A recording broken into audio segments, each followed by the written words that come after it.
Hello বন্ধুরা, কেমন আছো তোমরা সবাই? আশা করি সবাই বেশ ভালো আছো।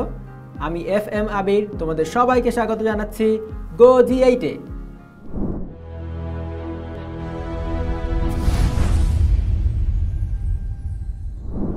আমাদের আজকের ক্লাসে আমরা একাদশ দ্বাদশ শ্রেণীর উচ্চতর গণিত প্রথম পত্র বইয়ের সপ্তম অধ্যায় অর্থাৎ সংযুক্ত কোণের ত্রিকোণমিতিক অনুপাত সম্পর্কিত কিছু গাণিতিক সমস্যার সমাধান করব। তাহলে চলো বন্ধুরা, আর দেরি না করে শুরু করে দেই আমাদের আজকের এপিসোড। বন্ধুরা, বোর্ডে তোমরা একটি গাণিতিক সমস্যা দেখতে পাচ্ছ। এবার আমরা এই গাণিতিক সমস্যাটি সমাধান করব।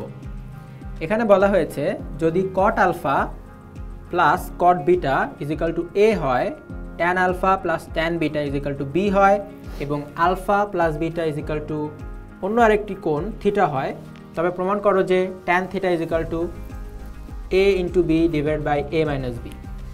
এই প্রমাণটি করার জন্য আমাদের যেই তিনটা জিনিস দেওয়া আছে সেটা প্রথমটা নিয়ে আমরা কাজ শুরু করি। আর আমরা সমাধানটি আমাদের বোর্ডের ঠিক এই অংশ থেকে শুরু করছি।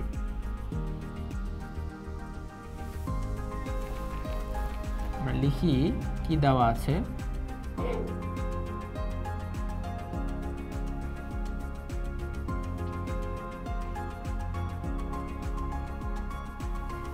cot alpha plus cot beta is equal to a. Cot alpha plus cot beta is equal to a. cot alpha কে আমরা লিখতে পারি 1 by tan alpha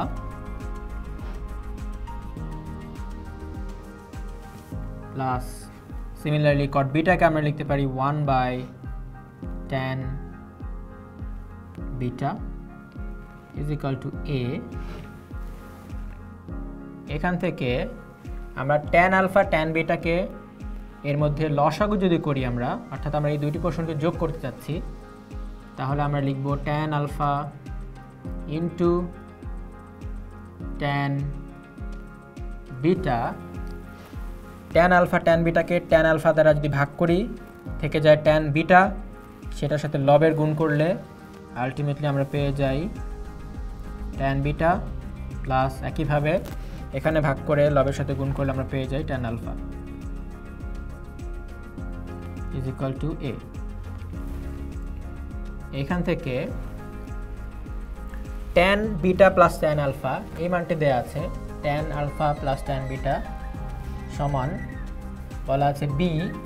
এর এই উপরের পোরশনটুকুর জায়গায় আমরা b লিখতে পারি এবং নিচে আমরা যেটা ছিল tan alpha into tan beta is equal to a। এখান থেকে tan alpha plus tan beta কে আমরা যদি এই পাশে নিয়ে আসি এবং a কে যদি আমরা এই পাশে নিয়ে আসি, তাহলে আলটিমেটলি এখান থেকে তোমরা বুঝতেই পারছো আমরা পেয়ে যাব tan alpha into tan beta is equal to b by a। তাহলে এটাকে আমরা 1 নাম্বার সমীকরণ হিসেবে চিহ্নিত করলাম। এবার আমাদের তাহলে আমরা এই অংশটুকু থেকে শুরু করলাম এবং এই অংশটুকুর মান এখানে ব্যবহার করে আমরা tan alpha into tan beta এর মান পেয়ে গেলাম b by a। এখন 3 নাম্বার যে জিনিসটা আমাদের কাছে দেয়া ছিল, আমরা সেখান থেকে কিছু ক্যালকুলেশন করার চেষ্টা করি। দেওয়া আছে আমাদের alpha plus beta is equal to theta। তাহলে আমরা যদি উভয় পক্ষে tan নিয়ে নেই, তাহলে আমরা পেয়ে যাই tan alpha plus beta এবং রাইট সাইডে পেয়ে যাই tan theta। এবার এখানে দেখো tan a plus b এই সূত্রে আমরা ফেলতে পারি, যৌগিক কোণের সেই সূত্রে। তাহলে আমরা কি পেয়ে যাব tan প্রথম কোণ tan alpha, যেহেতু এখানে প্লাস আছে এখানে প্লাস হবে, tan দ্বিতীয় কোণ মানে tan beta divided by 1 minus এটা গুণ এটা tan alpha গুণ tan of beta is equal to tan of theta।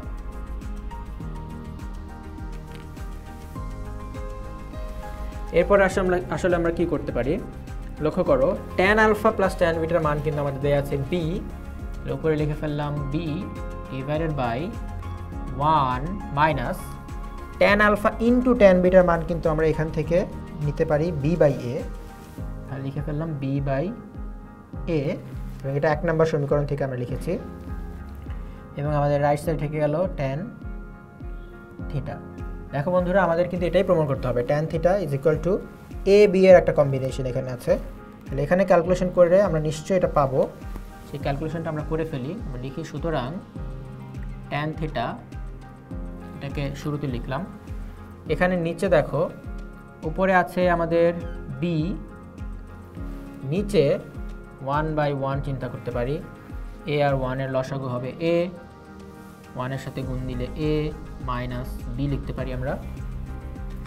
এবং তারপরে আমরা যে কাজটি করতে পারি, বি ইনটু করলে এই ভগ্নাংশ উল্টে গিয়ে আমরা পাবো A by A minus B.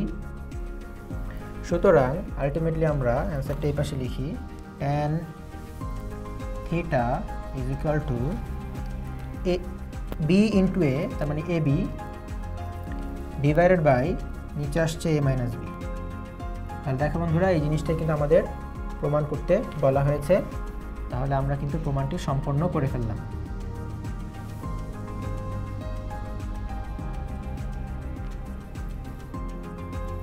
তাহলে বন্ধুরা, আশা করি তোমরা এই গাণিতিক সমস্যার সমাধানটি খুব ভালোভাবে বুঝতে পেরেছো। বন্ধুরা, বোর্ডে তোমরা একটি গাণিতিক সমস্যা দেখতে পাচ্ছ। এবার আমরা এই গাণিতিক সমস্যাটি সমাধান করব। এখানে বলা হয়েছে cos alpha into cos beta minus sine alpha into sine beta সমান যদি 1 হয়ে থাকে, তবে দেখাও যে 1 plus cot alpha into tan beta is equal to 0। তাহলে আমাদের যে অংশটুকু দেওয়া আছে আমরা সেখান থেকেই আমাদের এই প্রমাণটি শুরু করব। আমরা বোর্ডের এই অংশ থেকে আমাদের সমাধানটি শুরু করি। এবং আমাদের কাছে দেওয়া আছে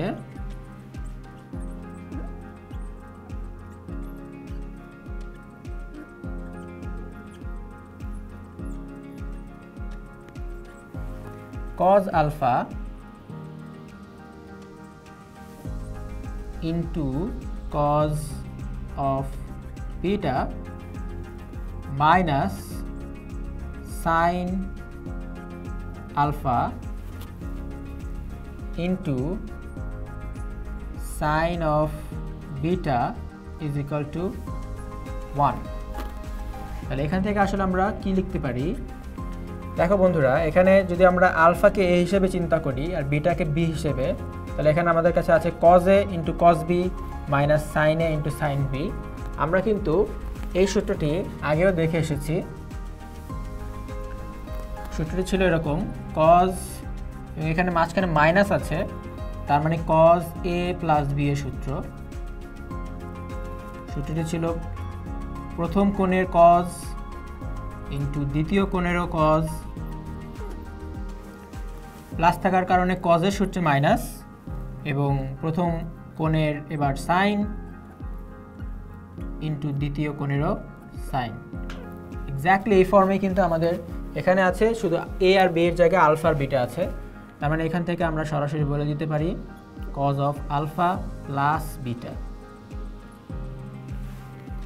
ইজ ইকুয়াল টু 1। এবার আমরা cos অফ আলফা বিটা ঠিক রাখলাম। ডান পাশের 1কে আমরা আসলে কি লিখতে পারি? আমরা কিন্তু এর আগেই পড়ে এসেছি cos 0 ডিগ্রির মান হচ্ছে আসলে 1। তাহলে এখানে আমরা 1 এর জায়গায় লিখতে পারি cos অফ 0 ডিগ্রি। তাহলে cos of alpha plus beta is equal to cos of 0 degree. তার মানে এই আলফা প্লাস বিটার মান কিন্তু আসলে 0 ডিগ্রি হবে। সুতরাং আমরা এখান থেকে বলতে পারি alpha plus beta is equal to 0 degree, অথবা রেডিয়ানে আমরা 0 রাখতে পারি বা ডিগ্রিও রাখতে পারি।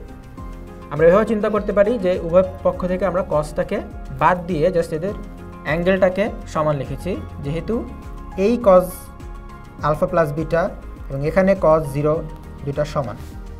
তাহলে এখান থেকে আমরা আলফা প্লাস বিটা অর্থাৎ কোণ দুটির সমষ্টির মান পেয়ে গেলাম 0 ডিগ্রি।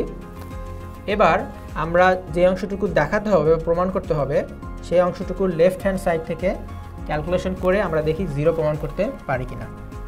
তাহলে আমরা লিখে ফেলি left hand side is equal to 1 plus cot alpha into tan of beta। এখান থেকে cot alpha কে আমরা ভেঙে কি লিখতে পারি? আমরা লিখতে পারি cos by sin। তাহলে যেহেতু আলফা আছে তাই আমরা লিখব cos alpha by sin alpha into tan কে ভাঙলে আমরা পাই sin by cos, যেহেতু কোণটা বিটা তাই আমরা লিখব sin of beta divided by cos of beta। এখন আমরা জানি এই 1 এর নিচে একটা 1 আছে, তাহলে আমরা যদি এখন এই 1 এবং sin alpha cos alpha এটা তো গুণ আকারে আছে, sin alpha cos alpha এবং 1 এর লসাগু যদি বের করি তাহলে আমরা পেয়ে যাব sin alpha cos alpha।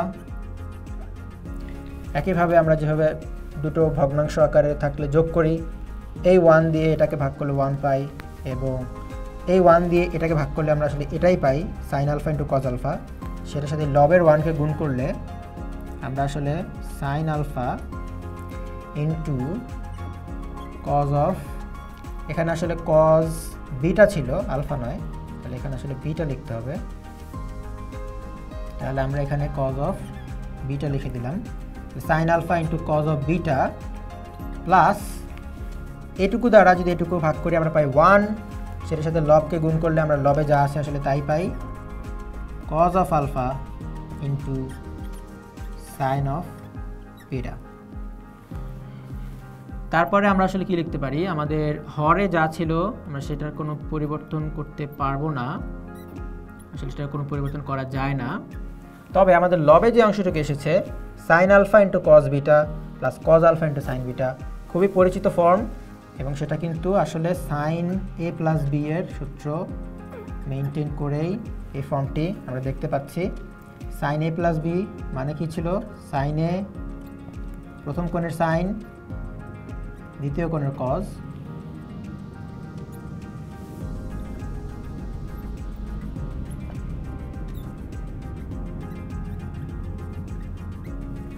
এবং প্লাস প্রথম কোণের cos, দ্বিতীয় কোণের sin। এখানেও তাই sin a cos sin alpha cos beta plus cos alpha sin beta। তার মানে এখান থেকে আমরা সরাসরি বলে দিতে পারি sin প্লাস, তাহলে এখানে প্লাস থাকলে এখানেও প্লাস, সাইনের ক্ষেত্রে এখানে যদি প্লাস তাই আমরা সহজেই বলে দিই এখানেও প্লাস হবে এটা। তাহলে দেখো আলফা প্লাস বিটার মান কিন্তু আমরা এখানে বের করেছি which is 0 ডিগ্রি। তাহলে আমরা আলফা প্লাস বিটার জায়গায় যদি 0 ডিগ্রি বসিয়ে দেই আর নিচে আমাদের থাকছে sin alpha cos of beta। sin 0 degree মান আমরা জানি 0, তাহলে 0 বাই নিচে sin alpha cos beta, 0 by something is equal to actually 0, এবং আমাদের কিন্তু সেই 0ই আসলে বের করতে হতো। তাহলে আমরা আসলে এটা সমান রাইট হ্যান্ড সাইড লিখতে পারি, এবং আমাদের এটাই দেখাতে বলেছিল, তাহলে আমরা লিখে দিলাম শোন। বন্ধুরা, আশা করি তোমরা এই গাণিতিক সমস্যা সমাধানটিও খুব ভালোভাবে বুঝতে পেরেছো। বন্ধুরা, আশা করি আমাদের আজকের এপিসোডটি তোমরা খুব ভালোভাবে বুঝতে পেরেছো। পরবর্তী এপিসোডে নতুন কিছু নিয়ে তোমাদের সামনে হাজির হব। সে পর্যন্ত ভালো থেকো, সুস্থ থেকো এবং অবশ্যই গো জি8 এর সাথী থেকো।